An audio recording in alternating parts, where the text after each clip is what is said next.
So let's talk about joint shapes. There's a lot of different joint shapes, and the shape is important because it creates a limit cycle upon the movement potential of the joint.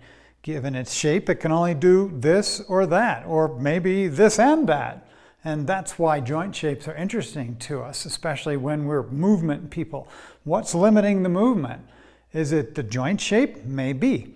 So one most mobile joint shape would be the ball and socket. So what's the ball? Let's say the head of the femur. What's the socket? This pocket, the acetabulum, the vinegar cup of your pelvis. Ball, socket. Check it out. And I'm telling you, it's like, it is so perfect. It's one of the most perfect shapes I've ever encountered, the ball and socket joint. And we have fluid in there, synovial fluid, that creates kind of a viscous contact between the bones. So they're cushioned, but also stuck together. So ball and socket joint. What about the hinge joint? Well, we do a little scarecrow here, and you can see that your elbow kind of does like a door, right? We're going to open the door, close the door, and sometimes it creaks depending upon how you're feeling in the morning, right? So hinge joint basically just goes in that plane of motion. Doesn't do much else. Now, we have to remember there are finer micro movements that joints do. They're not absolutely limited, but that's their majority movement. We can remember it that way. Now, a pivot joint, if I'm pivoting, right? Pivoting, I'm kind of spinning. Right? That's what a pivot is. I'm going to pivot in an idea. I'm like, I go this way.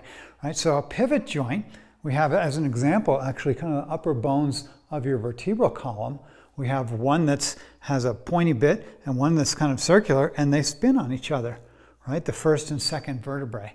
The atlas and axis form a pivot joint. A little tiny movement up there. What's another pivot joint? Give me another pivot joint. Radial ulnar joint, of course. So radial ulnar joint, we have two arms. We have two arms. We have two bones in each arm. On the pinky side, we have the ulna. On the thumb side, we have the radius. Now the radius spins relative to the ulna. It pivots and allows us to take our bowl of soup and dump it out.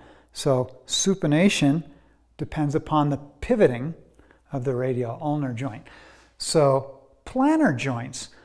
In our ankles and in our wrists, we have literally like a handful of bones, little tiny bones. They're like dice or little rocks or pebbles or something in there. And when you look very closely at them, they just have flat surfaces that are touching each other. That's one common shape in the wrists and in the ankles, just a flat surface. So a plane, so we call that a plantar joint. And then we have the saddle joint. So a saddle, right? Think of a rider sitting on a saddle, and the saddle has that shape this way, and the rider has the shape this way. So it's kind of hard to make with hand, but you get the idea if you ever sat on a saddle. Now, sitting on a saddle, you actually can do a lot of movement, but you can't pivot the way the radial ulnar joint pivots, or the way the upper vertebra can pivot.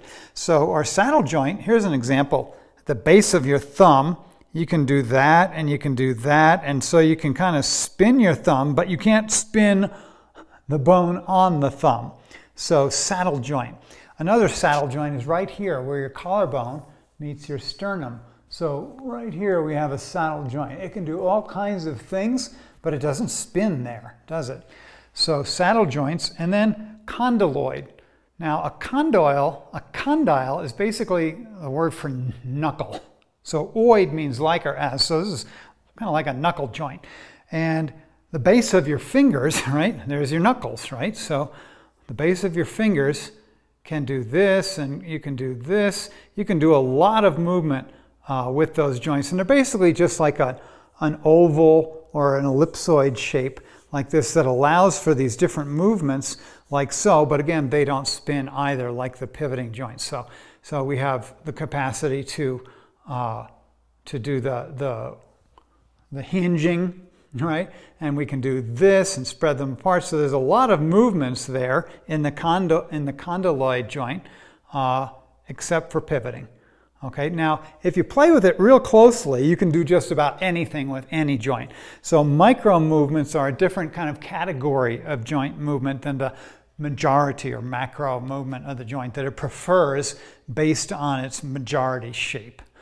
So these are a whole gaggle of joint shapes which could be refined to ever further degrees in the amazing variations within our bodies. But this is kind of the big basket of ways of identifying different joint types as you explore movement. Thanks for watching. If you'd like to study more with me, go to gilhedley.com. There's a ton of stuff there. Enjoy.